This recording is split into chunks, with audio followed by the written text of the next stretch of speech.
За үндэсний аудитын газраас асуулт асуумаар байна. За үндэсний аудитын газар би мэдээлэл хүсэх тухай албан тоот явуулсан. Энэ 111 төсөл арга хэмжээ хуулинд нийцэж гин үгүй юу? Хэр судалгаатай ямар нэгэн байдлаар аудитын байгууллагаар хянагдсан уу гэдэг одоо мэдээлэл авахар хандсан. За Магнас хөрөн даргын гарын үсгтээ хариу ирсэн. Энэ хариун дээр 28 төсөл арга хэмжээ нь зөрчилтэй байна. 66 тэрбум төгрөгийн зөрчилтэй байна гэд хариу ирсэн. Дарга асуулт байгаа шүү, та төр сууж хайрлаач.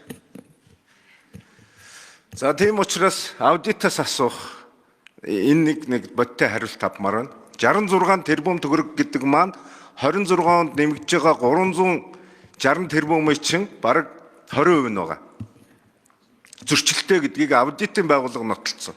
За гавь ажлын одоо хэсгийн ахлагчаас нэг юм асууя. Та хариуцлага үүрэх үү? Даваа сүрэн дарга 2012 онд энэ төсвийн зардлыг одоо хувьчилж хасгаар зэрэг эрүүл мэндийн байгууллага тэр жил нэг 5 хүүхэд эндсэн юм аа. 5 хүүхэд эндсэн асуудлыг хэн хариуцах юм бэ гэд сүүлд нь улсын их хурал дээр хариуцах эзэнгөө болж хувирсан. Сангийн яам бол засгийн газар бол 9 сарын 1-нд төсөө боогод өгсөн. 9 сарын 1-ээс хойш зөвхөн их хурлын асуудал. Тэгэд энэ их хуралд сууж байгаа 126 хүн хариуцлага өрөхгүй таны одоо удирдан зохион байгуулсан ажлын хэсэг энэ зүйл дээр хариуцлага өрөх үү гэж би бүр одоо тэмдэглэл тусгуулж асуумаар байна. 26 онд ямар нэгэн асуудал болох юм бол та хариуцлага үүрэх ёстой. За дараагийн дугаарт та хилцэж гин гэдэг энэ дээрээс илтгэл тавилаа. Бид нар 3 дугаар хилцүүлгийг хийгээгүй шүү. Санал хураалтал явуулсан. Улсын их хурлын энэ дээрээс худлаа хэлнэ гэдэг бол өөрөө маш одоо бид нар хуультай. Энэ дээр хууль дээдлэх зарчмыг баримтлана гэж байгаа. Та дөнгөж танилцуулахдаа 3 дугаар хилцүүлгийг гэсэн шүү. Санал хураалт биш шүү. Та болохоор улсын их хурлын гишүүний эрэхэд халтсан. Дэгийн тухай хуулийн 39 дугаар зүйл дээр бичээстэй байгаа. Хилцэж байгаа асуудлаар асуулт асуух хэрэгтэй.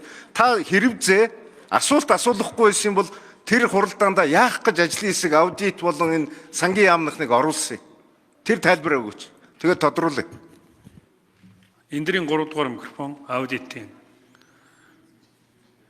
орлогч дарга Цэдэнжав. За Прудоо гишүүний асуултанд хариулъя. За Прудоо гишүүнээс Монгол Улсын ерөнхий аудиторт асуулга тавьсан. Үүний дагуу 2025 оны 11 сарын 10-ны өдөр бид хариуг хөргүүлсэн. За энд 2026 оны төсвийн тухай хууль, үндэсний баялагын сангийн 2026 оны төсвийн тухай хууль эдгээрийг дагалдан ирсэн саналын томьёолын хавсралт 2-т нэг их найд 149.4 тэрбум төгрөгийн төсөв төртөгтөө 363.9 тэрбум төгрөгийн санхүүжих дүнтэй 111 төсөл арга хэмжээний тухай асуулт ирсэн.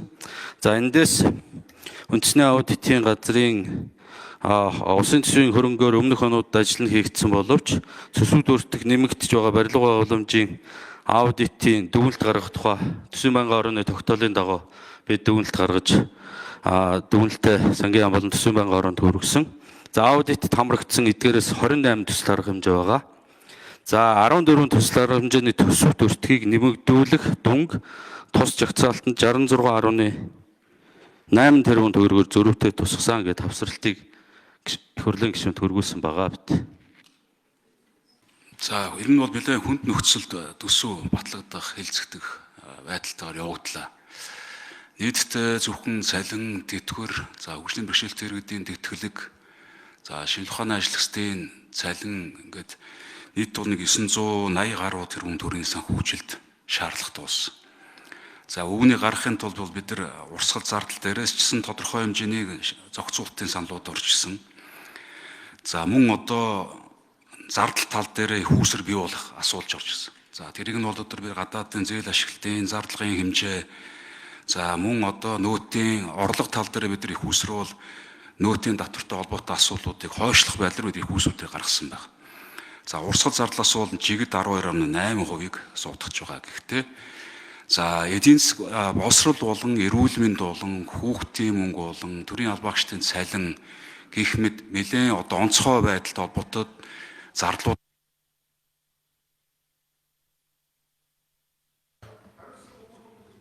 За нэмж 1 минутаар тодруулж хариулъя. за хариуцлага үүрүүлэх та сонирхолтой байх шиг байна. Гэхдээ энэ бол одоо хамтын шийдвэр гэсэн үг. Бид нар бол яам болгонтой хамгийн багадаа 3-5 удаа уулзалт хийж хөрөнгө оруулалтын асуудлуудаар алийн таанж болохоор байна. Урсгал зарлалтын дээр алийн таанж болохоор байна. Хамгийн галтаа гэсэн салбаруудаа бол бид нар энэ урсгал зарлалын таналт руу ерөөс оруулаагүй. Энэ бол одоо дахиад хэлье. Эрүүл мэндийн салбар, босрлын салбар, онцгой байдал гэдэг гол салбаруудаас бид нар ямар нэг төр танаагүй. Урсгал зарлалаас хөрөнгө оруулалтаас танахгүй байх гэж ядсан. За аудиттай холбоотой бас асуултыг асуух шиг боллоо. За аудит дээр бол за юу агаад байгаа юм. За нөгөө зураг төсөв тээзүүг өгсөн хэдэн төслүүд байсан. За тэр нь болохоор одоо хамгийн том дүн эзэлж байгаа нь болохоор нүүбийн нэгдсэн үндэсний байгууллагын бүтээн байгуулалтын ажиллагаа. Тэр нь одоо энд 2026 онд болох копийн хуралтай холбоотой бүтээн байгуулалтын ажил байгаа.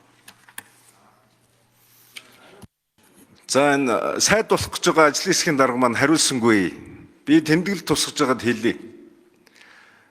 Хариуцлагын асуудал хуулийн дээр аягүй сайн тодорхой заасан байгаа. Хууль дэдлэх зарчим бид нар баримталж ажиллах ёстой. Аудитын тухай хуулийн дээр аудитын дүгнэлтийг заавал анхаарч үзнэ гэж туйлчилсан. Ажлын хэсгийн дарга энийг анхаарч үзээгүй.